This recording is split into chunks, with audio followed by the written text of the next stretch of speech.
The purpose of this podcast is to educate and inform. It is no substitute for professional care by your doctor or your qualified healthcare professional. Never disregard or delay professional medical advice because of something you've heard on this podcast or in any linked material. Guests who speak on this podcast express their own opinions, experience, and conclusions. Dr. Shirley neither endorses nor opposes any particular opinion discussed on this podcast. The views expressed on this podcast have no relation to those of any academic, hospital, practice, institution, or other entity with which Dr. Shirley may be affiliated. Welcome to Forever Fab, the podcast on fashion, the art of living, and all things beauty. This podcast is curated by Dr. Shirley Madeir, MD, as the definitive source of holistic wellness through beauty.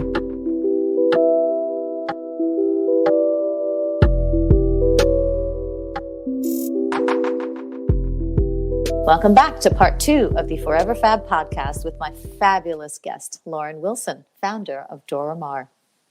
Lauren, you run a successful business, and I know it's relatively new. You only launched it in 2019, but it is already successful. There's so much buzz about it. I'm excited about it. How did you learn about running a business? How did you learn to become profitable? And along that journey, did you have any mentors who helped you along your career path? That's a good question. How did I learn to run a business? I am learning every day. It is definitely one of those things that I think when you start a business, I've learned you have to be really vulnerable and reach out each and every way when you don't know how to do something. Yes, there's a fake it till you make it aspect about running a business, right? But also just be real with people. Be like, I have no idea where to start on this. And reach out to people who are experts. Be shameless about those people that you come into contact with. And then, I think working, again, I'm going back to Moda just because I think it's important that I had been at some sort of company that wasn't a heritage brand to understand, what it looks like to kind of pitch yourself a little bit, right? There were brands and partnerships that had never worked with Moda. And so I was able to firsthand understand how to sell your brand, what that storytelling looks like. And so that was a really important, learning lesson for me. And I think, mentors, I think I've been really fortunate that kind of all of my work experience, I've stayed really closely in contact with my former supervisors and they've all kind of helped me along the way. And that's something that I think, I've tried to teach to our kind of interns and junior members here is please stay in contact with us because you never know how people will circle back. Right. And, always keep those doors open. And, I think a lot of our muses have become mentors to me. Lauren Levison really pops into my mind. She's become a wonderful friend. And I remember last spring, she posted a picture on her Instagram hugging all of her clothes. And I was like, Lauren, I know that you've got great stories to tell. Would you be a muse? And that relationship has just kind of unfolded from there. And so she's fantastic. She's fantastic. And so I feel lucky that every woman that joins the platform also becomes a point of inspiration for me personally, because a lot of our muses are entrepreneurs or creating their own projects or product lines or whatever it is. And so I'm constantly learning from them on how they built that. And I think, on Dora Maar too, we want to share those stories of who they are and give that a platform. And I think that's something really powerful. When you talk about community that Dora Maar does as well, right? It's about those stories of the women on there and what they're building too. Let's pick up a little bit more on that idea of storytelling. Now, describe the power of clothes. You touched upon this a little bit earlier with that black Chanel jacket, but describe the power of clothes. And you're suggesting that they do tell a story or they suggest a narrative. How may one style or choice of clothing be empowering or disempowering? Yeah, I think it's always about the person that wears the clothes, right? That phrase, the dress wore her or she wore the dress, right? I think that's, and I keep saying, it's that person first, right? You make whatever you're wearing. And I think it's disempowering. You can immediately tell when someone's been, especially the best example is on a red carpet, right? You can tell when a celebrity walks, on a red carpet and a stylist just threw something on them and they have no idea what they're wearing. You can tell that they're a little uncomfortable in their skin and they don't feel so great. And there's nothing worse than putting something on that isn't you. Just, the whole evening or whatever event you're at, or even when you sit in your chair at work and you're like, I just hate this outfit I'm in right now. I need to go home and change. Yeah. You have to, like, I think it's so, like, you've got to wear what you're comfortable in. I don't just mean Yes. comfort, like, oh, it feels like pajamas, but if Yeah. you're not comfortable, it's going to show, and it's not going to feel powerful because you're not going to feel powerful. So it's about a feeling, right? It doesn't have to be Yes. the most expensive thing or the most extravagant thing. It just has to make you feel like you. And that is what is empowering about clothing. I love that. That's quotable. Thank Now, you. you studied art and you have experience at Christie's. Do you have a favorite artist? Ooh, gosh, it's like a huge question. That is a I mean, great question. if a designer came to you and said, "I'm going to, silkscreen, one of the works of one of your favorite artists on this fabulous shift dress," who would you choose? Oh my gosh. I mean, dead or alive, just kidding. Yeah, I think, either. an artist that I always go back to, and it's not even something that like would be on a piece of artwork or would Yeah. be or on a dress or that sort of thing. But when I was in Paris, I was really drawn to Manet because I think that while his paintings, aesthetically, obviously they're interesting to look at aesthetically, but it's not even the reason I love him. It's because of the what he was trying to say about Paris at that time and women and men and industry that was rising and what that meant for society and how people interacted. That is really powerful to me. I've always been drawn to, what's behind the canvas essentially. Yes. Yes. And that's, he's an artist that's always been really powerful in that sense for me. And so, I'm not going to have, I'm not gonna have that painted on a dress. But he always, and I think, for me, I was 21 in Paris and was learning these stories, and my eyes were really open to, again, what's behind an artist and what's behind a designer and what's behind, what you're seeing physically. And he's always really resonated with me. Yes, excellent. And I mean, that was an unfair question because there's so many. I mean, if you were to flip I'm like it back going on through me, catalogs at I know. Christie's. If you were to ask me the same question, I'd be like, where do I start? What period do you want? I got one from every period. What period? Yeah, exactly. In a similar vein, are there any, whether current or emerging designers, fashion designers that you're really excited about? Ooh, that's a really good question. Let's see. From like a wearability perspective, Anything, anyone who's doing I'll do something both. sustainable. Sure. Yeah, I'll do both. So when anything comes in for like the Row or Kate, I kind of want to grab it because I think they are like my day wear girls. Again, like they go back to that like really comfortable, really easy. You can throw it on and feel, totally confident in that. Yeah.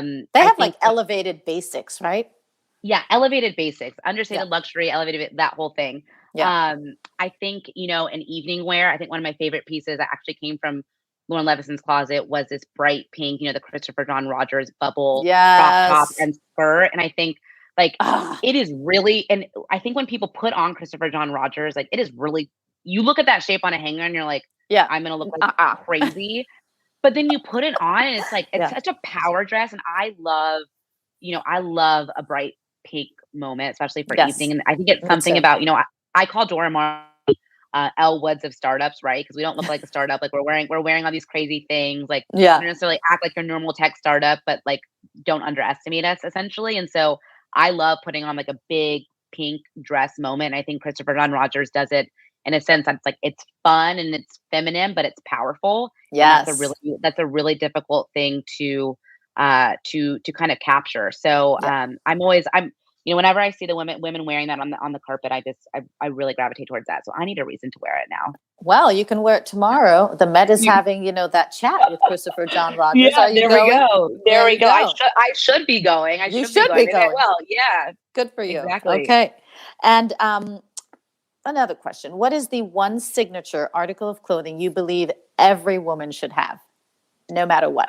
It doesn't matter the price point. It could be high, low, doesn't matter. But what is the one signature? White button down top. That's what 100%. I say. Yep. Like I actually get mine from J. Crew Men's. I'm not even kidding. Like they make the best ones, or like go to the men's section. White button down when I am stuck. Yeah. I'll turn to that. A cute pair of straight leg jeans, slingbacks, and like a hoop earring, and that's like you automatically do not look overdone. You look polished and you feel comfortable. And you could totally do that white button-down shirt with a ball skirt, with jeans, with shorts, with a slim skirt, over a sheath dress. I mean, it's everything. Exactly. It's everything. That is number one, no hesitation. And what is your personal favorite fashion item, whether it's that button-down shirt or something else? That I've ever owned? Yes. Okay, so this, I don't, like, back to evening dressing, I don't always rewear evening things because, like, it's been photographed, it's had its moment. I feel the same way. That is such a luxury problem. That's like a total first world problem. But I admit it, that is completely my mindset. So if you want to find my evening things, it's on my Dora Maar closet page. But there's this one dress I will never give up, and I actually just rewore it, which means I love it that much. Yes. So it's a 1980s fuchsia pink Carolina Herrera gown, essentially. It's strapless. It's like an elongated bodice, and it has like kind of two layers. It has like a cape back. Yes. I'm 5'2", and everything has to be hemmed. I found this actually at a small shop in Scottsdale, Arizona, a vintage shop. Yeah, you zero, see. Yep, zero alterations. Zero. What? It was zero alterations. It was calling you. It was calling me, and it just fit so perfectly. And I will never, like, when I wore it in New Orleans for a wedding the first time, and then I wore it to the Frick a few months ago, and I just styled it differently. And so for the Frick, it was hosted by Carolina Herrera, their team. Perfect. And so I emulated a 1980s Carolina Herrera. Like, I did a ponytail, I did a big black organza bow. Yes. And kind of just like went a little 80s with it, but I didn't do that the first time. It was a kind of like a sunset day wedding, and so to that wedding I wore my hair down and kind of wore, smaller heels. And so I don't know, that dress is just, I will never let it go. Like, that's one of those dresses that if I ever have a daughter someday or whatever, I'd pass it down. I feel like a princess in that dress, and I won't give it up. So that's going to go in your legacy closet, not your archival Dora Maar closet. That's going in legacy. Yes. That's in like the privé closet. The privé closet. I love that. That is staying privé. Yes, that's my favorite thing. I don't even, again, I wish it was like something I wore every day, but fashion sometimes is not an everyday thing. Everyday. That's right. Now, you started Dora Maar in 2019, is that correct? Correct, yeah. Clearly, there are lots of things going on globally. How did you, A, persist, and B, adapt during a pandemic to launch your business and be successful at it? Yeah, that's I left incredible. Moda thank you. I left, I don't need to go through it again. It was a lot. I left Moda in fall 2019 to do this. And I was not ready to leave my full-time job. I think you read all these articles like, make sure you have this and that lined up. I did not. I did not. And it was really, really hard, but it was kind of one of those, it was a blessing in disguise. So I left Moda, and then I consulted for another startup just to kind of, still make some money while I was concepting on Dora Maar. And at that startup, I met the man who is now our head of fashion, named Brian, and he's just incredible. Had I not taken that leap of faith, taken kind of this, random consulting project, I would have never met Brian, and the company would not be where it's at today, nor would I have met our creative director, Inga. So it kind of, it all happens for a reason. But that did not happen in March 2020. March 2020, that consulting gig, she kind of laid off everyone and kind of closed her shop. And I basically was left with a baby business of Dora Maar and kind of no other job, essentially. And then, we're March 2020 in New York City. I ended up going home to Arizona for 2 months, just trying to figure out what the heck I'm doing, like kind of everyone else in the world. I decided I didn't want Dora Maar to be dead in the water. I don't even know if I decided. I just said, I have this Instagram handle, like, we might as well post. So I asked like the few muses we had, and then just like, honestly, my girlfriends, if they would film videos of themselves, like what we're doing in quarantine, and just call out small businesses or workout classes or food places they're supporting, and like what they're looking forward to after quarantine and what they would wear from Dora Maar when they did that. And that kept the brand like sort of at least not dead in the water. And we were coasting along. I mean, sales were, I can't even say the number because it's so sad, but like at least it was coasting along. And then May 2020, kind of into June, I decided to go back to New York. And I think I was really impacted, or, just did a lot of reflection because of the racial injustice movements about, George Floyd and all those things. I'm biracial. And I think a lot of it, growing up in Scottsdale, Arizona, where it's primarily white, and just kind of understanding who I was and what my purpose was as a biracial woman starting a business, like what can I do? And I realized that the Muse concept, what's also fantastic about it is you go onto the site and there's all different shapes and sizes and colors of women, and it makes luxury fashion accessible without devaluing the piece itself, right? Because Yeah. you want luxury to still feel special, but you want to see yourself able to wear those things. That's right. And brands obviously are so controlling about who's featured where. And for us, it's like, if you've got a great story and a great closet, like we want to share that. It doesn't matter about the other things. We want customers to see themselves in the muses. So I felt like this is a great chance to be able to show that in luxury fashion. And there's not many other platforms that have that ability. Yeah. And it kind of became a personal mission for me. And so, I talk with, the old CEO of Moda, Deb Nicodemus, is a mentor to me. And she always says, I know what you're doing, I know how you're doing it, but like, what is your purpose? And I think Yeah. once I found that purpose in summer 2020, that's when the business started really getting its legs, because it became bigger than just a fashion business. I'm so happy that you persisted.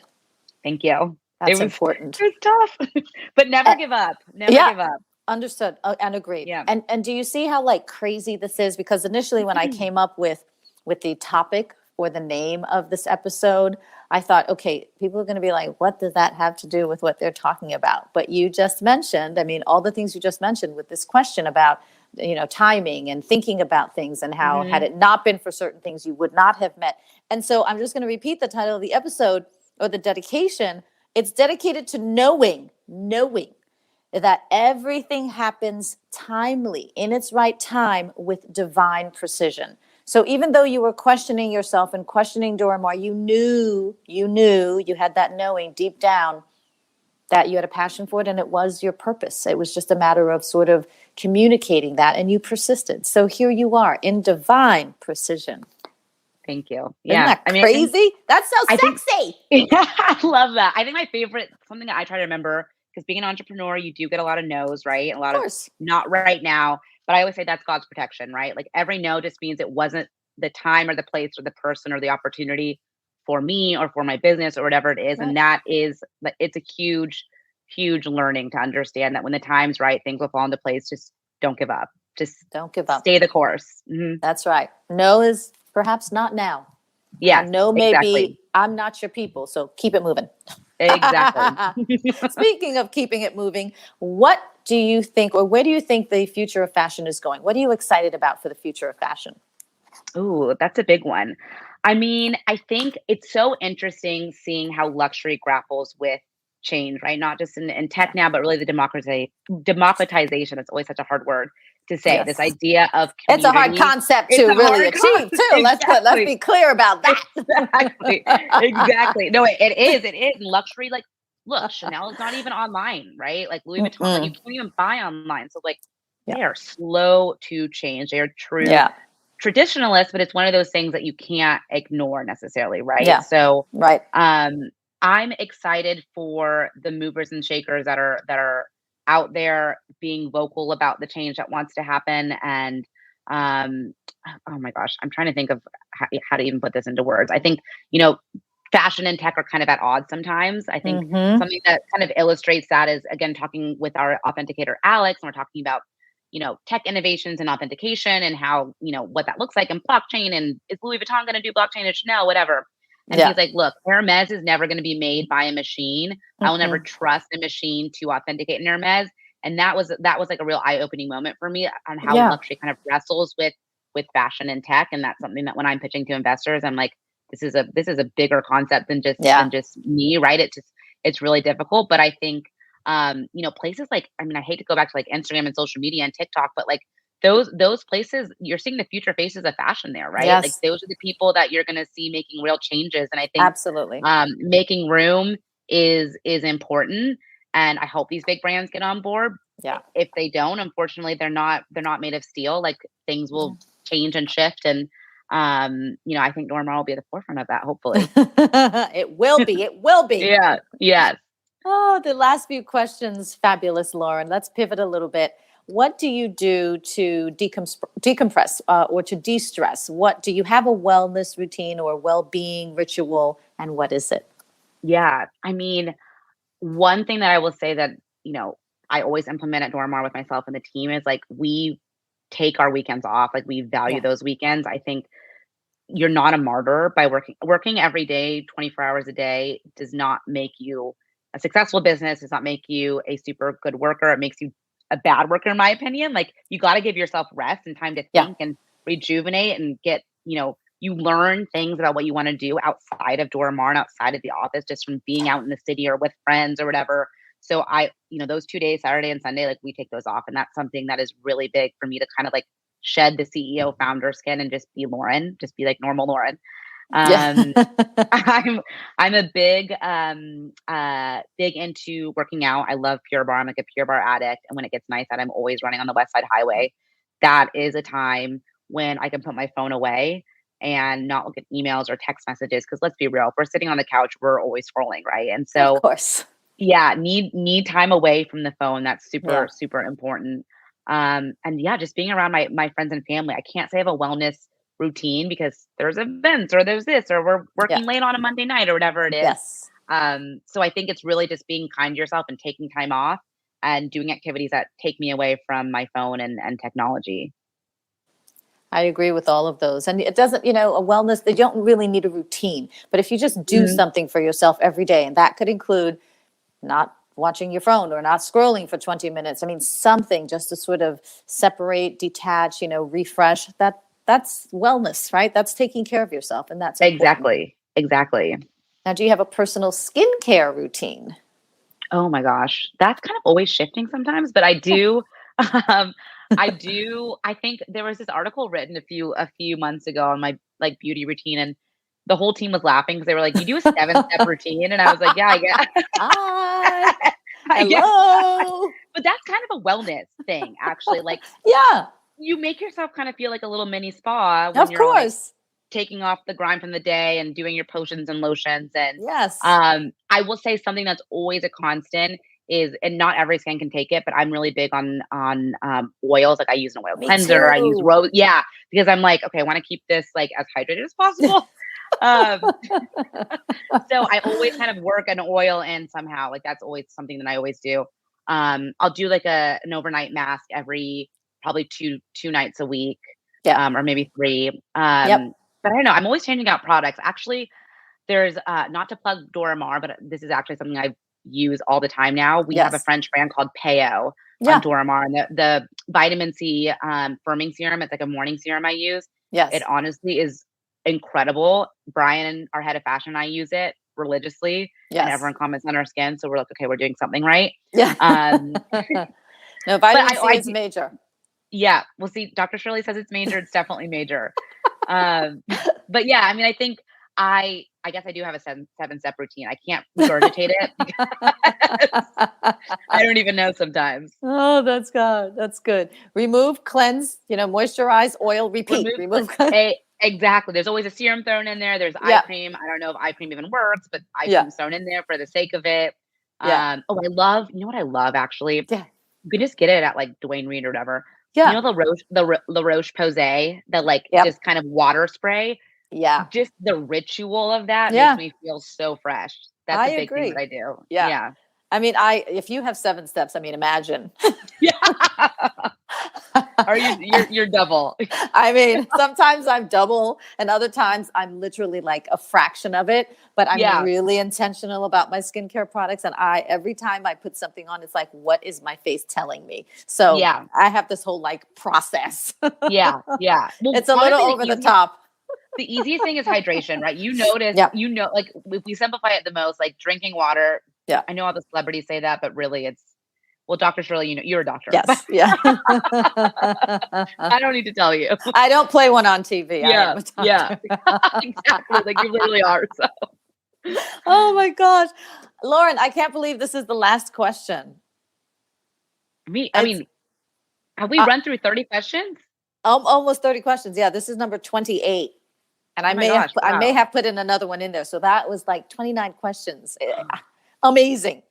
But this is a signature question of the Forever Fab podcast. Everybody gets asked this question. And I write things down. Oh, no. And I put your answers on social. Yup. So no pressure or anything. No pressure. This is the Fab 5. What are your top 5 recommendations for living a beautiful and fashionably fabulous life? Oh, my gosh. Right? Wow. I mean, hello. And you mentioned some of them. I mean, okay. top five. Give me your top five. You mentioned some of them already. I mean, I could pull from them, but I want to hear in your own words. So, I mean, I'm going to go back to, I'm going to do a little self-care-y, I guess. Okay. So yeah, whatever you want. Take your weekends. Yep. If it doesn't matter in 5 years, or what is that phrase? If it doesn't matter, basically don't take things so seriously. If it won't matter in 5 years, don't let it bother you for 5 minutes. That's like a huge one. I really let things like kind of simmer a lot. Yeah. Like move on from it. Don't take yourself too seriously. Okay. Build your support network, whoever the heck that is. Mom, dad, friends, boyfriend, whatever it is, like you need someone to always vent to, like always have that. Yep. And my last one will be, I have number 4. Okay. Take weekends off. Don't take yourself so seriously. Build your support network. So I'm on number 4. Did I miss one? Oh, if it won't matter in 5 years, don't let it bother you for 5 minutes. Okay. And always have a lip. Never leave your house without a lip. I'm a big lippy girl, whether it be a chapstick, a tinted balm, a red lip. It's amazing what a lippy can do for your confidence. I never leave. My team will tell you I'm always like, always have a lip. Yeah. You know what? I'm not a color lip person, but I have lip gloss in every bag or lip balm or something. It's like something for my lips in every bag. Never leave the home without a lippy. Never leave home without a lippy, L-I-P-P, a lippy, L-I-P-P-Y. I love it. I'm quoting you on that. The inimitable Lauren Wilson. I mean, I'm crossing my arms for you, girl, because wow. Like, wow. I am so proud of you. I'm so happy for you about your present state, what's going to happen for you in the future.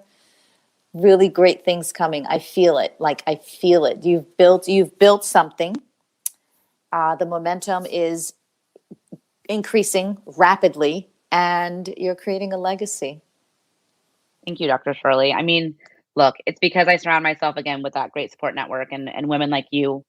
Lifting me up and helping me along the way. So I'd be nowhere without you guys. So thank you for having me. And this has been fantastic. I feel really, really, really honored. So thank you so much for your time. And we hope to have you back when you're, raising either more funds or when you're exiting at, 25.7 billion. I mean, At that point, I'll be having a cocktail on a beach and we'll do this.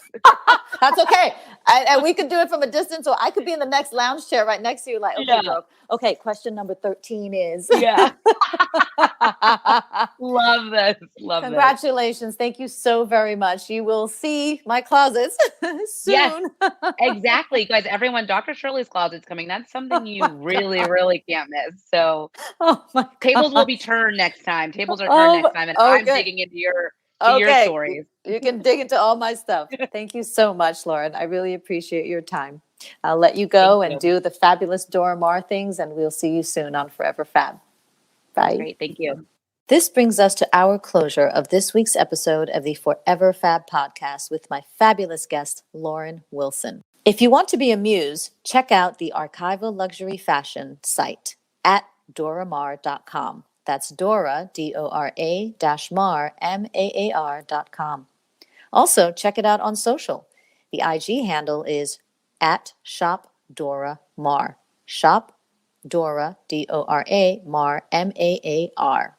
As always, if you love this episode of the Forever Fab podcast, please share it and subscribe to the feed. Listen to past episodes or check out who's coming up next on foreverfabpodcast.com.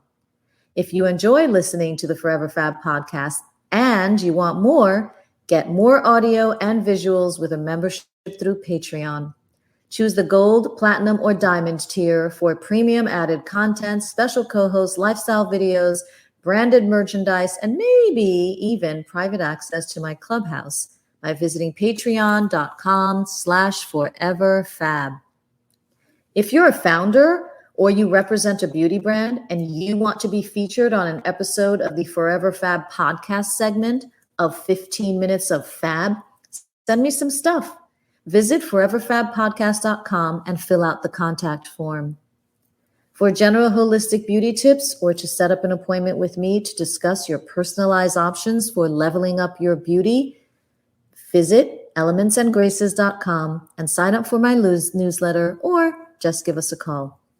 And for an online e-consultation on time, anytime, and on your time, visit clicklift.com for your wellness, plastic surgery, beauty, and wellness questions on the go. That's click-lift.com. It's time for the Elevated House Call. Jet Set Beauty RX offers beauty on-call services near your home or other domicile, delivering beauty in the privacy of a medically equipped mobile aesthetics unit. Reserve your appointment at jetsetbeautyrx.com. Thank you for listening to this week's Forever Fab podcast episode. Until next time, stay beautiful and fabulous, inside and out. Thank you for listening to this week's episode of Forever Fab, the podcast on fashion, the art of living, and all things beauty, curated by Dr. Shirley Madeir, MD. Live beautifully and help make the world a more beautiful place.